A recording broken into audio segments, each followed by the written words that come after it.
Hi, this is Jay. Welcome to my channel.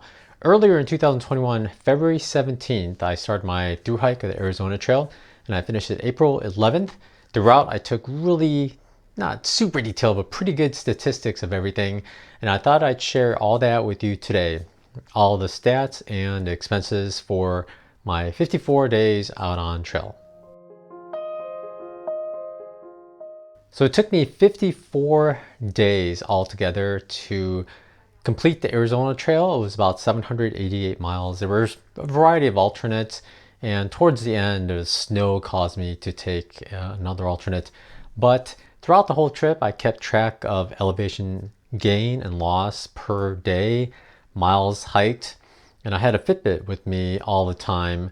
Although it was in my backpack, so I didn't wear it when I was walking around in town, so I kind of threw off my total steps. But if I had my backpack on, I was counting those steps. And Fitbit also counts calories based on like activity as well as altitude change based on floors. It does not account for wearing a full-size backpack though, so calorie counts will be a little higher, but who knows how much higher it would actually be. But these are the numbers that I got from Fitbit as well. So let's go straight to the spreadsheet and I'll just talk you through that. All right, so this will look boring, but here are the full statistics right now. It's a lot of columns, and what I logged: date, the day, Arizona Trail miles. Non-AZT was for like alternates and things like that, or extra miles to get to a trailhead or something. We got AZT mile, that is where along the AZT I stopped going Nobo for that day. Total hiked is non-AZT plus AZT miles. Feet ascent is based on mostly gut hooks or far out, whatever you want to call it, and Gaia. So anything on trail, gut hooks had pretty good information, and if you create a route, you can get all the total feet gain and total feet loss. And steps is from the Fitbit. Got it all in there. Floors and calories are also from the Fitbit. Fitbit measures floors like as you go up. Sometimes they seem accurate, sometimes not. So roughly a floor is 10 feet. So you would think the floors would match total ascents, but they're usually off quite a bit. Sometimes they're closer, like this one on day 3.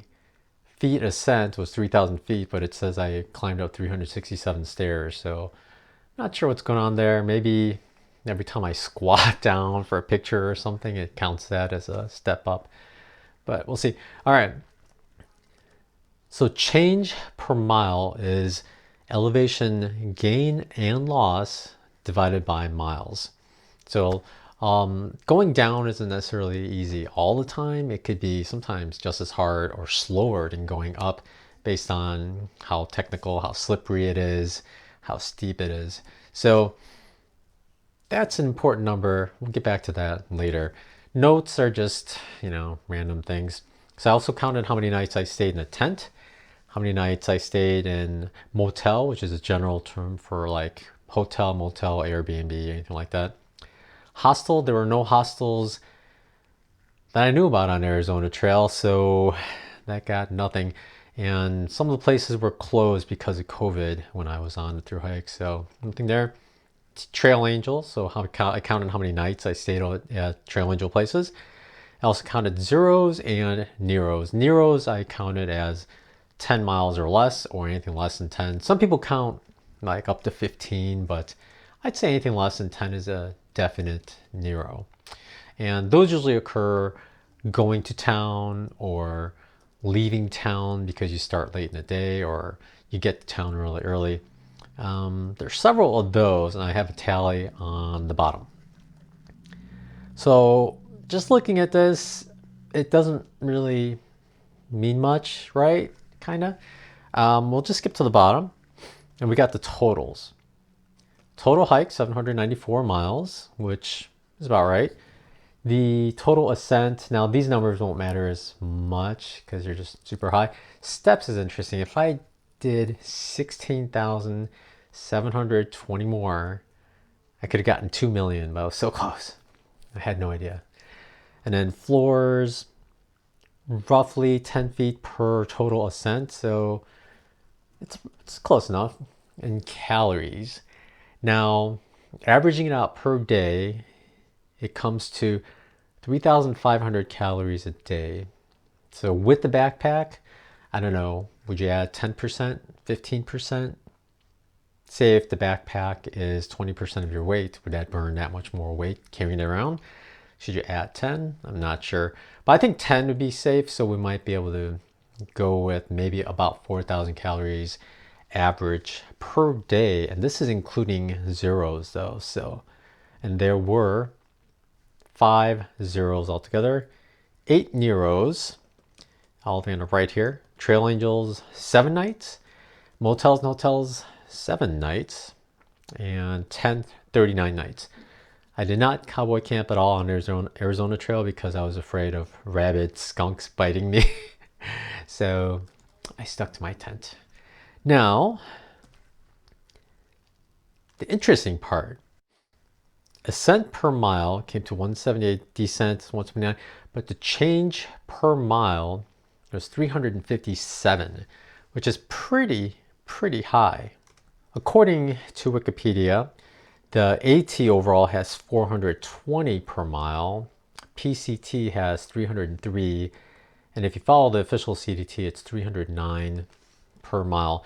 So per mile, the Arizona Trail is steeper than the CDT or AT, but not as steep as the AT. So the AT still the steepest, has the most up and downs per mile of any of the long trails. Average of this through hike was 14.44 miles per day, including the 5 zeros and many Neros. Sometimes you have to do Neros because of permits, like the Grand Canyon. You have to get to the park and then you have to basically sit there for a little while until your permit day. So things like that kind of happen and you can't really avoid it. So here are my PCT statistics, and total miles hiked, it actually came to 14.57 miles a day. So it actually was really close. On the PCT, I did have a bunch of zeros before heading into the Sierra, and towards the end, I just took days off because I wasn't really ready for it to end. But it's actually surprising, came really close. Now let's head over to the charts explaining these items. So let's go. All right, here we go. First chart is calories. I wanted to chart it to see if calories adjusted at all, but as you can see, it really didn't change much. It dipped during the 3 zeros I took in a row at in Flagstaff with the Trail Angel because of weather, but calories didn't change much. Total hiked, this is how many miles per day I hiked, and you can obviously see the zeros and Neros, but that didn't really go up much either. On the PCT, it actually started low and you could see the actual climb as my body improved, and then you hit the Sierra and it kind of levels out and then it went up further again. But on this trail, total hike didn't go up too much except towards the very end after the Flagstaff area because of the flatter areas around there, except Grand Canyon, of course. But here is a chart that caught me by surprise. I was looking at the numbers and I remember thinking that the Arizona Trail was super steep, way steeper than I thought it was going to be. So I charted out the elevation change per day. Now, there are gaps because if I hiked 0 miles, you can't divide by 0, obviously. So each day is an average of that section of trails change per mile. The first day, I hiked 5,300 feet. The change per mile was 677, which is incredibly steep, but that was just all climb. But as you can see in the chart, it was pretty high, but then it dipped. The lowest it got was about 271, which is low, I guess. But then it goes back over 400 and it just keeps hanging out in the 400 area or higher for quite a while, dips once and it goes up again. So I was curious, how was it, like what were the values for the first 32 days for overall elevation gain and loss?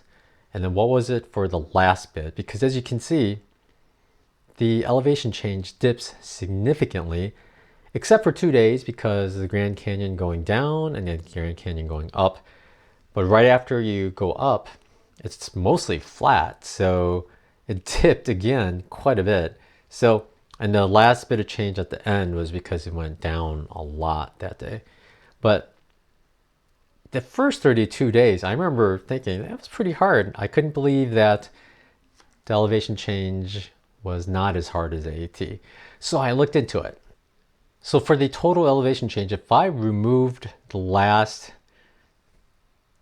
22 days and just counted the first 32 days of the trail, it came to 443 feet per mile change. So the first 32 days were harder than the AT altogether, although the last 22 days really leveled it out because it came to 223. So if you're planning, if you can't decide if you want to go north or south on the Arizona Trail, going north has its challenge that in the beginning it is just really steep and you're constantly going up and down, up and down, up and down. And some parts, like you'll see the trail and think, that's not the trail, it's too steep, but it actually is. But if you go Sobo, you actually start off with mostly level area. You just have to struggle during the Grand Canyon part because you're not going to have your trail legs exactly yet. So that's of course, 7,000 down and then 7,000 back up. But it's a little less up than down because it's more going north. But after that, we have plateaus before the Grand Canyon and plateaus after.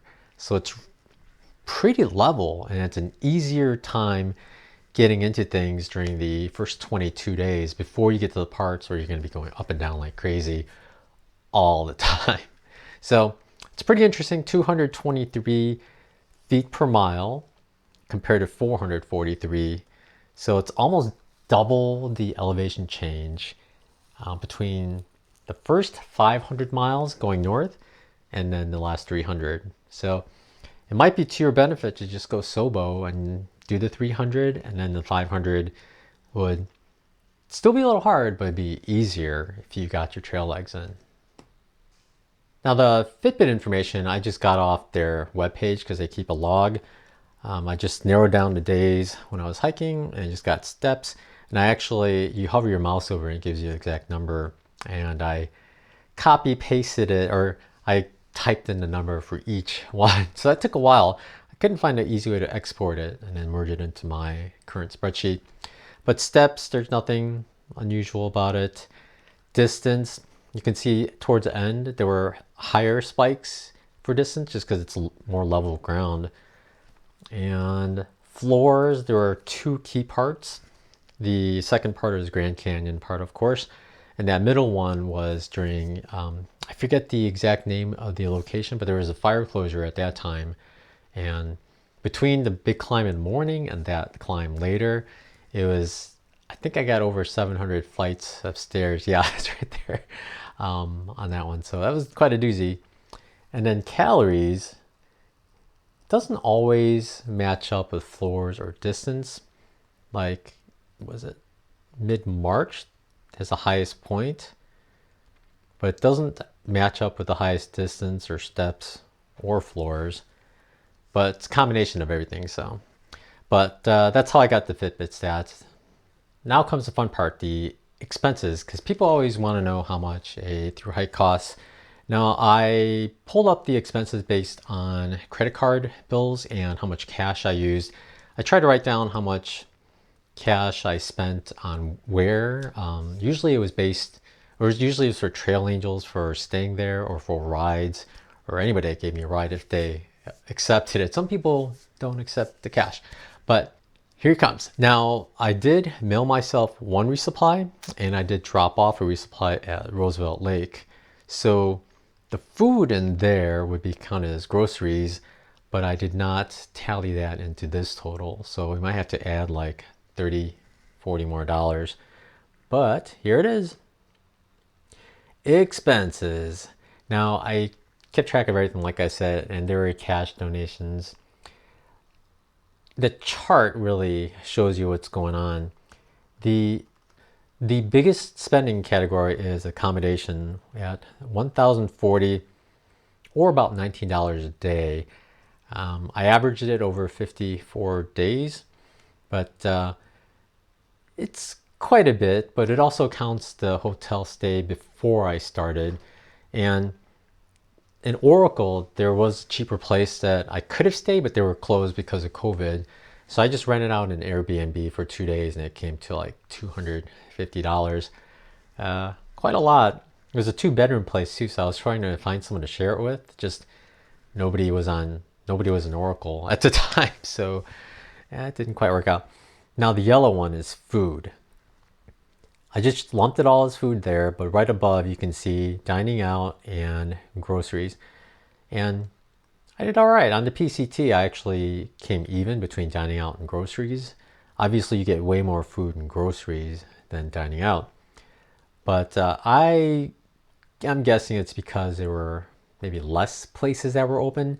Some of the small towns, they just had little things, or the only food you can get was at the deli area at the grocery stores. So $678 over 54 days. Food came to about $19 a day for food for me, but that could all be different. Camp fees was for staying at Saguaro, Grand Canyon National Park, at the rim before you go down, and then for the price at the bottom for the backcountry permit. I also included the Arizona State Trust permit because I did buy that and I did camp on Arizona State Trust land once. So still legal that way. If you're not sure you're gonna need it, might as well get it, because if you wander off the trail pretty far, like the Arizona Trail has an easement through it and you don't need the trust permit.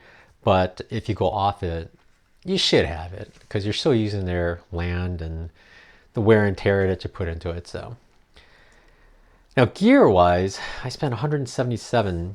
I probably didn't think I was going to spend that much on a 54-day trip, but I did buy a bunch of things at REI. Software you could probably ignore because that was 1 month of Garmin and the video editing program I use on my phone. And then transport came to quite a bit, $394. That's this light blue color here. And that was largely because of, well, transports. $100 of it was because of an Uber from Tucson to Sierra Vista. So that came to a huge chunk. And another $100 was for the airplane ticket from Page to go back to Phoenix. So that was another $100 there. And then there were a couple of lifts, a few Ubers here and there, and they all just add up, of course. So for 54 days, I spent $2,700. Now, this is also on trail expenses. This has nothing to do with what's going on behind the stage at home with like storage fees, renter's insurance, things like that. But that's what it came down to over 54 days, which came to about $50 a day. If you share rooms, you can definitely cut a bunch of this with the accommodation portion. There were no hostels open, so I had to go to hotels. So 7 nights of that was there. If you split it, it'll definitely go down. It's just hard if there's nobody on trail because I was pretty early and people were separated out quite a bit. Even when I stayed with the Trail Angel MJ in Superior, we only had 2 other hikers there at the time. And then when I stayed with the Trail Angel in Pine for 2 days, there was 1 other hiker there, and he was just a section hiker. So no other through hikers, very rare. So the total came to about $50 a day, which seems like a lot, and it is a lot. And people hear that's about $1,000 per month on a through hike, but that was years ago. I think people have been throwing out the $1,000 for like 10 years. I would definitely ramp it up, at least add 10%, call it $1,100 to $1,200 per month. And if you're willing to share accommodation with someone else, or if you're hiking with someone so you could split that cost, it'll definitely reduce it. Food costs have definitely gone up since then. A lot of places are having trouble hiring, so they're having to cost or pay more to hire staff, and then everything is just getting more expensive because of that too. But that's the total cost, $2,750 a day, which actually comes to about $1,500 a month. But it could be less for you too, because also I was vlogging and making videos every day. So I had to spend a lot of time just sitting there editing, and hotel stays for me were very convenient and pretty necessary to just get caught up and get everything uploaded. Now, I was curious how these expenses would plot out as far as throughout the days on the trail. So I charted that. If I go down here, ignore that first dot. This was because of the Saguaro National Park permit. But the second dot was a hotel stay at Sierra Vista. And it's not bad. It's just like you can tell I stayed there at Vail. And then there's this Oracle where I took a 0, so 2 days. And then there's a stretch with very little use because that was where I stayed with MJ in Superior. Then another spike. You can just see the spikes because that's where the accommodations usually coincide with grocery purchases. So here's the big spikes, like here, and then nothing. Fortunately, this chart didn't show me too much. I thought it would show me more, but that was that. On the trail, I did not shower anywhere and just run. I usually stayed somewhere. So you can see the tent numbers here. There's 6 in a row here. I did resupply in Patagonia, but from the start, I didn't shower for 6 days. And that was in Vail, I believe. And then another 4 days, and then to a motel, 4 days, or 5 days, or 4 days now, and then to Trail Angel, 4 days. So 4 is average. I mean, if you average 14.4 miles a day, moving averages would be different. But as you can see, there's 3, 3, 4. But then there's 1 here at the end, Grand Canyon National Park. So after staying at Suayan, someone told me how to pronounce this, so I forgot how to pronounce it. But so I stayed there, and then I headed off, and I went to Grand Canyon National Park South Rim and camped there at the biker area. So there's no shower, so there's this many days without a shower, but I did resupply at the South Rim. So there are 5 days without a shower, and then getting into the Trail Angels truck for a ride. Nice and sweaty. Fortunately, there's not too much elevation change. And if you go early in the year, climbing up to the rim is not too bad because it's not hot.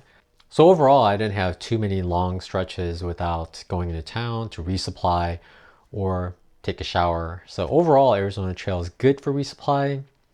It just, accommodations are expensive. So overall, over 54 days, I had 39 moving days. I had 5 zeros, a bunch of Neros.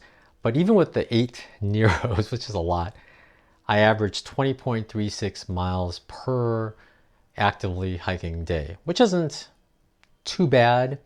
There were a bunch of 25s that helped boost it up from the Neros that were out there. But if you're hiking the Arizona Trail, maybe you could look at these numbers. I wasn't super fast. I did okay.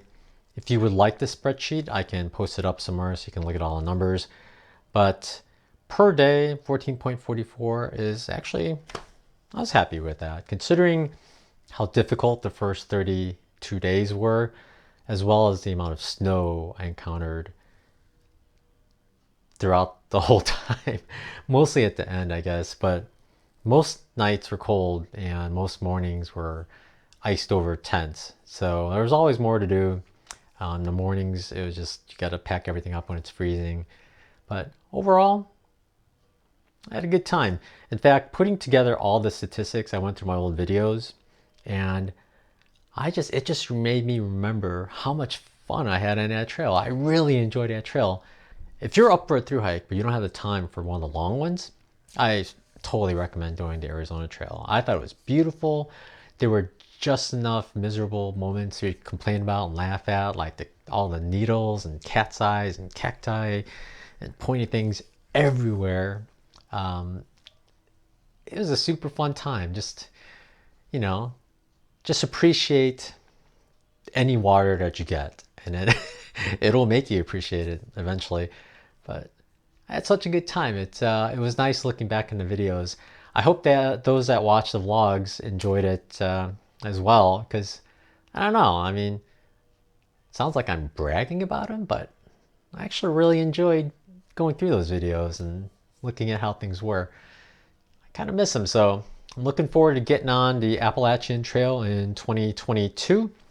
I'm gonna keep just as much statistics on the AT as here, but I'll also have a little Bluetooth thermometer. So I'm gonna measure temperature. So I'll report lows and highs each day. So I'm curious if that'll correlate any little bit with miles hiked that day, because maybe if it's colder, I settle in quicker. I don't know, things like that. It'd be interesting. So I'm looking forward to that. And that's it. If you have any other questions about the Arizona Trail, feel free to ask below. Be happy to share whatever information I have with you. And those of you out on the trail now, I hope you're having a great time as well. Kind of jealous. It would be nice to do it southbound someday. It's such a beautiful hike. Maybe when they open the southern border so I can finally get there. But I will talk to you all later. Bye.